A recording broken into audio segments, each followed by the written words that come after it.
Hey guys, it's Catherine from Catherine Calhoun Coaching. Thanks so much for being here with me today. I wanted to talk to you about one of my, I think it's probably my least favorite, most despised kind of pet peeve about internet marketing, about teaching people how to get clients online. This is something that a lot of people will say in this industry, and it makes me crazy because not only is it not really the whole truth, but it also sets you up for feeling like a failure, for giving up on yourself too soon.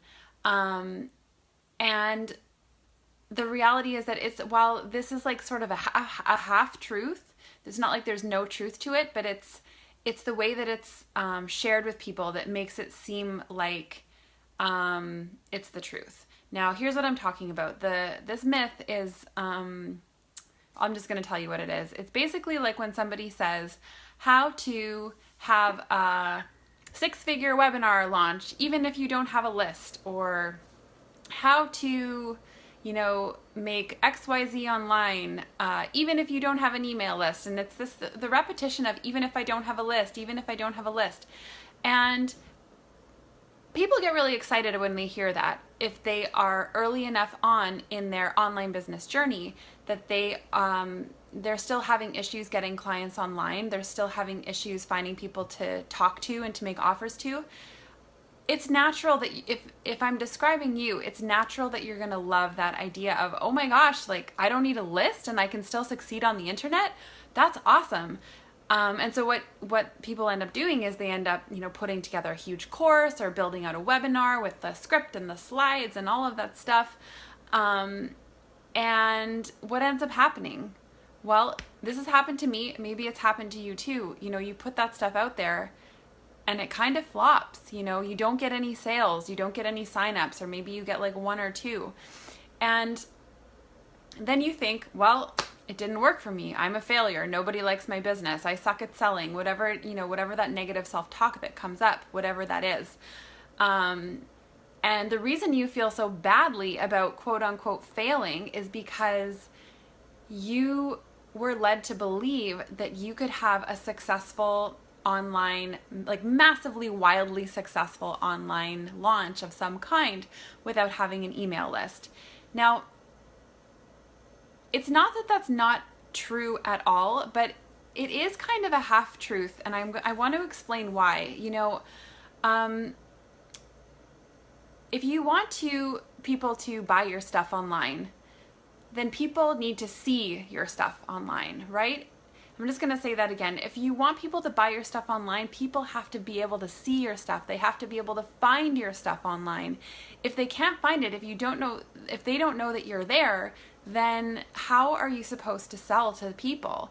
And that's why an email list is so helpful for online marketing, because you've got this roster of email addresses, and if you have something new coming up, you can let those people know that you've got something new that you want to share with them, and then a certain percentage of those people are hopefully going to become new clients.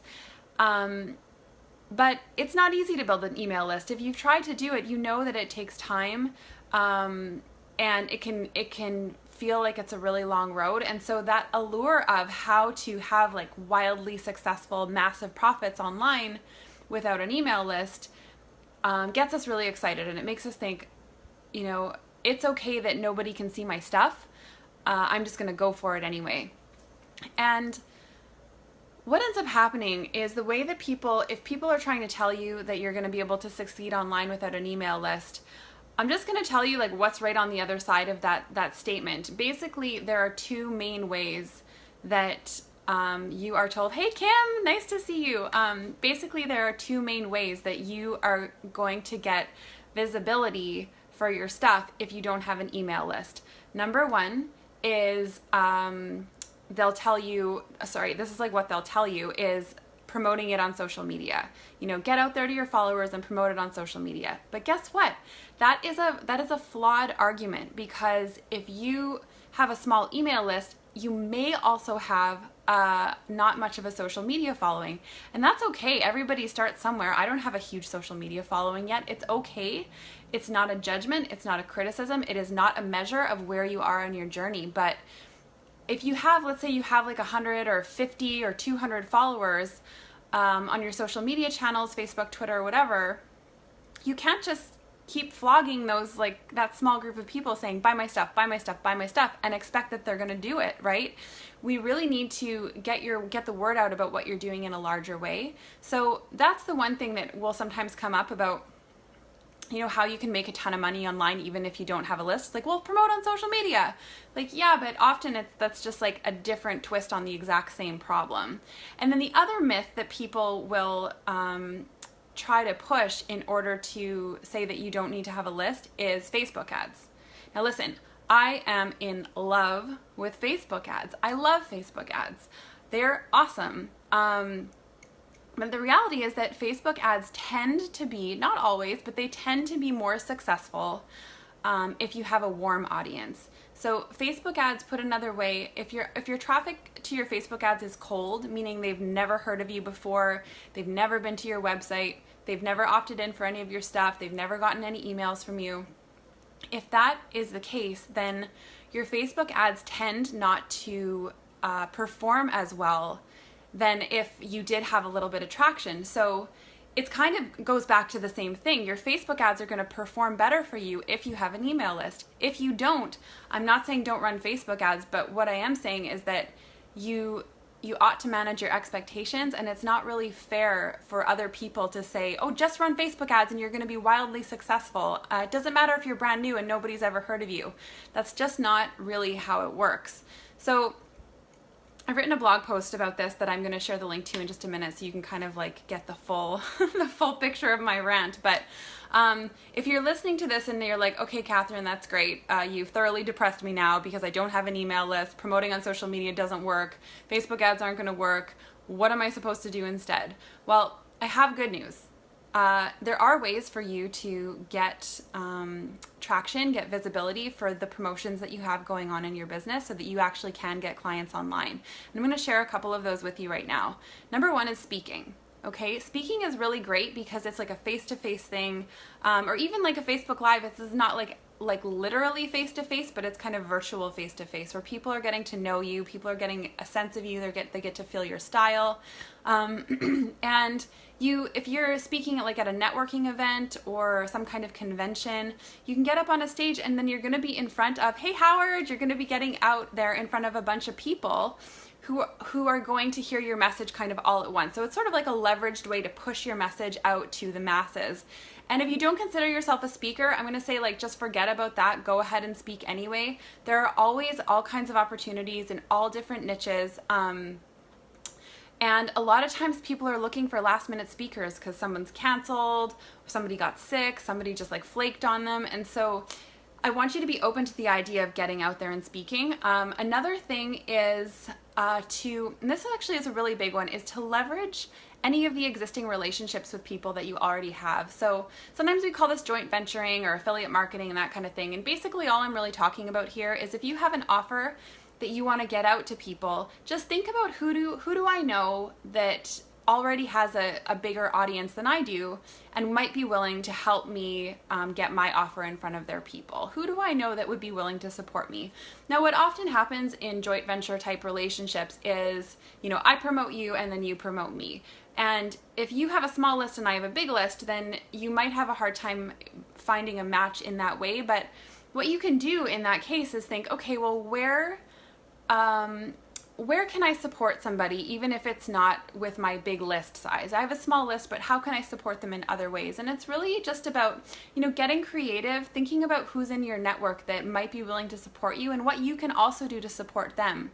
And that's a really great way for you to get traction and get visibility for something that you want to do online, even if you don't have that big email list yet. That's a really, really important one. Another one, I have a couple more on my blog post, but I don't want to go on and on and on and on. But another one, and don't laugh, but it's run Facebook ads. Now, I know you were just like, wait, what, Catherine? Didn't you just say don't run Facebook ads? Here's the thing. what I want you to do is I want you to manage your expectations when it comes to Facebook ads. If you are just getting started, you don't have a big social media following, you haven't had a lot of people visit your website, you haven't had a lot of people, you don't have a lot of people on an email list, that's okay. You can still run Facebook ads, but just don't expect to totally knock it out of the park. When you're just getting started online, every little bit of visibility helps. And if a Facebook ad can help you move the needle in that way, then definitely do it. Just don't expect that your Facebook ad is going to be 100% responsible for filling your program. And on the topic of managing expectations, the whole thing, the blah, blah, blah, even without a list, that really bugs me. But the how to have a 5-figure launch part also kind of bugs me too, because sorry, I just got a phone call coming in. That's never happened to me before during a Facebook Live. What happens is people will feel like I didn't have a 5-figure launch, so I've failed. It didn't work. I must have done it wrong. I suck at this, and it's this really awful, like demoralizing, these demoralizing self-talk statements we make to ourselves. And if you happen to have something going on where it's really easy for you to have a 5-figure launch, even without a list, even without a ton of people to speak to, that's great. But if you don't, don't beat yourself up about it. Like it's normal for you to start somewhere. And even if you just get like one client the first time you promote something, even if it's just one client, that's one person, that's one human heart that has said to you, hey, I'm interested in what it is that you're doing. I believe that you can help me in this area. And if there's one person, you know what, there's going to be lots more people just like them. So the trick is to not beat yourself up, but to see those small micro successes as stepping stones to greater and greater and greater and greater successes. One client of mine, the first time she ran her group program, she had 2 people enroll, and she was disappointed. She wanted more, but she had 2 people enroll, and she didn't give up. The next time she got five people enrolled, right? So it's like, again, neither of those were 5 figures, but it's building, right? It's building. There is evidence that she's succeeding. There's evidence that she's on the right track. And you have that evidence too. So I invite you to try some of those things in your business. I've got a few other tips in the blog on how you can get visibility for things you're doing online, even if you don't have that list yet. But the other really important thing that I want to emphasize is while you're doing all of this stuff, I also want you to be building your list, right? It just makes sense. If you're getting out there, you're getting visible, you're speaking, you're running Facebook ads, you're doing Facebook Lives, all of these things, make sure you're using those things to build your list. Make sure that all of those efforts are helping you to get email addresses, to get those people on a list so that you can market to a bigger and bigger and bigger and bigger community of people over the long term, right? So that a few months and a year or so down the road, you're going to have more and more and more and more people to market to. And then that's when having those 5-figure launches, running a program that's got 100 people in it, that's when those things become possible. Okay, so I hope this has been helpful. I'm going to post the link to the blog post below this Facebook Live in just a few moments here. Thank you so much for your time and attention. I hope this has been helpful. If you want to leave me a comment or share this, I'd be so grateful. And thanks very much, guys. Until next time. Bye-bye.